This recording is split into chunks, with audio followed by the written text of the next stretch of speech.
So anyway, that's a different story, and it's time to move on from that one. But where was I headed? I got sidetracked.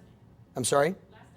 Last day in the office was great for me. So and I love the people I worked with in Seattle U. Was great to me. Trust me, it taught me a lot about how to coach and values, and I love the Jesuits and all that. But my last day, my wife comes in, and one of our former players, and we're kind of getting everything out. Again, you don't want to get in and get out on that situation. I've never done it before, but Scooter, the groundskeeper, comes in, and Scooter had been in a bad car wreck, and I'd known Scooter for a long time.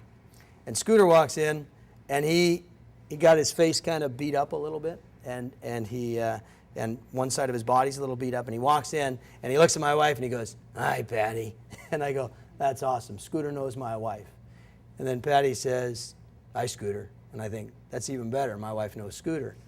So I'm loading him up. Anytime he came to my office, I had to give him something. It was sort of a rule that he had created that didn't ever work in my favor. I mean, hats or shirts, or I had a beautiful, we were sponsored by Nike. I had a $200 coat. "I like your coat."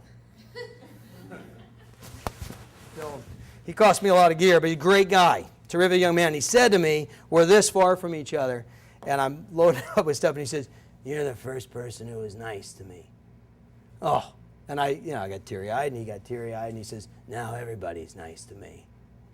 So, beautiful moment. And he leaves, we embrace, and he goes, and then Sisupan, the gal who sweeps the floors, Sisupan walks in, and she says, "You leaving?" And I said, "Yeah." She goes, "No." And I said, "Yeah." And she looks at my wife and she says, "Good man, friend, good man." Beautiful, beautiful opportunity, and the last thing I did when I walked out, which was, I had been interviewed in '97 after we won, and they said, "You're kind of young to win a national championship. What do you hope your legacy is?" It was on the radio, and I said, "I hope my legacy is that I do a good enough job here at Seattle University that they'll name a men's room bathroom stall after me. And I hope I do a good enough job for that." Well, the guys from Plant heard that, and they made a nice little plaque that said, the fewing room, and in honor of the '97 national championship team. Well, I'm cleaning out closets, and I find the plaque. So we get all the stuff out of the office, Sisupan, Scooter, and my wife walks something to the car, and I go into the men's room, and I open the door. It's got double back tape. I stick it right above the toilet, and I just stand there very proudly, actually. Go back and get my wife, and I say, "Darling, one last thing before you go." So we walk in, I said, "Look, I got the room named after me. We can leave." Moral of that story, actually, is that, I'm excited for you because you're going to be in charge of people. And I hope. And when you get that opportunity, you got to take care of them.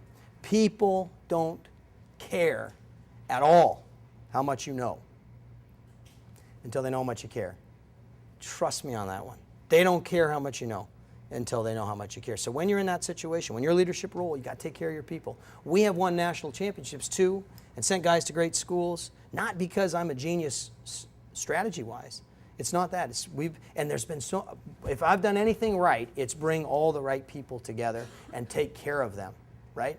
Scooter wants my coat.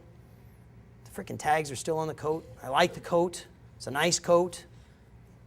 Scooter's weeding the grounds in my new coat. The last day I was at Seattle U officially, he had the first sweater that I ever wore to coach, a big S and a big SU, and I embroidered Seattle U. I come walking out, he's digging weeds, and I go, "Dude, what are you doing wearing my, that's the first sweatshirt I ever coached in."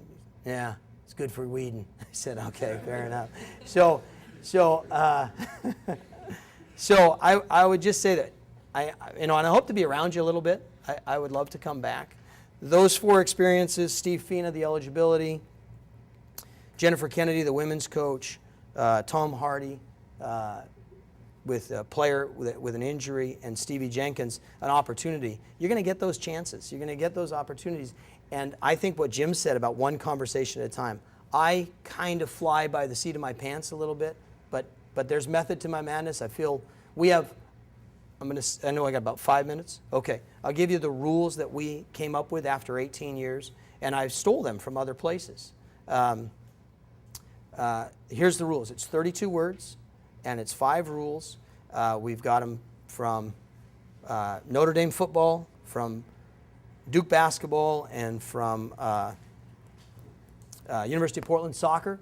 The first rule was the one I came up with: graduate.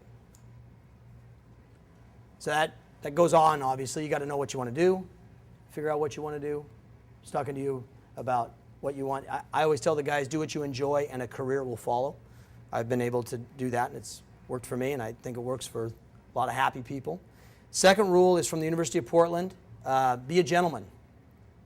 And we added words to that after we won the national championship, because you get rings and you get nice coats and you get to throw out a pitch at the Mariner game and you get to go to the Sonics and you get to do some fun things, and that can be, it's great, but it can also create an air of arrogance. And so I added to be a gentleman, I added be humble, be gracious. In the 2005 season, I said, let's not wear any soccer gear. We're a small school, Seattle U. Let's not wear any soccer gear for the first month. Go in and be students, and then you can wear the gear. And they thought it was, some guys said that, coach, it's the only clothing I have. And they do, you know, we give them enough stuff. So it took a while, but for the guys who did do it, when people realized they were on the soccer team,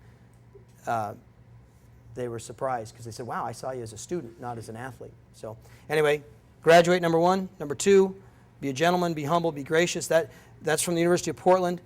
Also from the University of Portland, and these were their only two rules, was be the best soccer player and teammate you can be.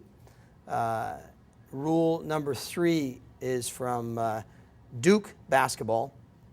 This is Duke basketball's only rule. Don't do anything to harm yourself. That covers a lot of territory, doesn't it? Right? It's like riding a motorcycle for Ben. That's a bummer, you know. I don't know all the details, but that's unfortunate, you know. So don't do anything to harm yourself, and that's Coach K's only rule. And then rule number four is from Notre Dame football, and this was funny. We added this one this year, and it is treat others as you want to be treated.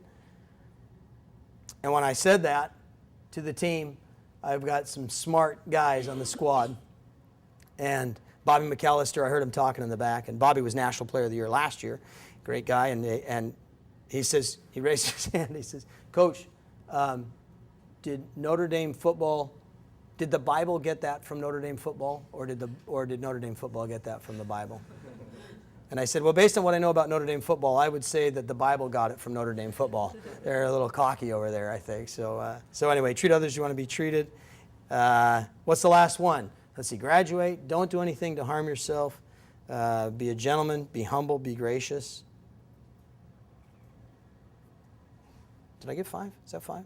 That's 5, thank you. Jeez, I thought I forgot our team rules. You know how we enforce those or encourage those? I had a legal document at one point that was, if you do X, I can do Y.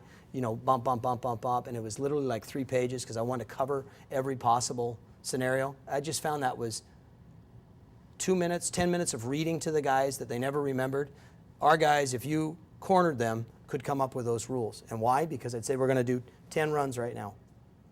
But if you can give us rule number 2, we're only going to do 8.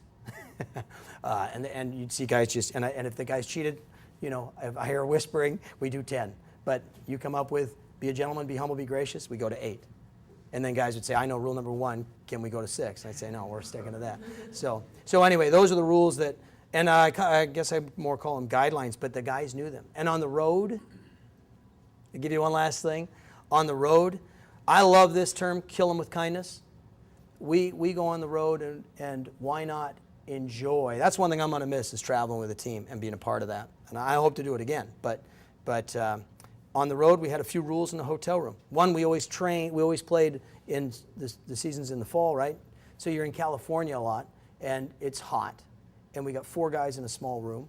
So rule number 1 was leave the windows open, because we didn't smell very good, and it, you know, take care of the hotel. Rule number 2 was when we checked out of the hotel, all the towels went in one spot, all the garbage went in one spot, the dirty soaps that turn into yogurt, right, that are in the forgive me, I see a lot of faces that are going sour, but you got to you got to teach these guys. So the soaps are thrown in the garbage, the toilet is left in presentable condition, and then the last thing was anytime we came into a hotel lobby, and about every 4th hotel we stayed at would have an apples or, cookies or whatever, we always had to leave 5, because I've seen our team like you guys, right? Just running to the cookies, right? And I remember it clearly. I was at the front desk. The woman backed up, like they're going to eat me if they run out of cookies. So we started a rule. That was 10 years ago. We started a rule that just said, hey, you have to leave 5. All right. So if you get there, and there's only 5 cookies left, I will hold you through your grieving that you don't get a cookie, and I will make sure on the next trip that you get the cookie or the apple. And I've had to do it. Guys looks and there's 5, and I got a 6'3" guy with his head on my shoulder, and I'm saying, sorry, buddy, we're going to get you a cookie. You just hang in there, right? So why not do it right? Why not do it right? When it comes to players' health, when it comes to eligibility, when it comes to including other people, why not do it right?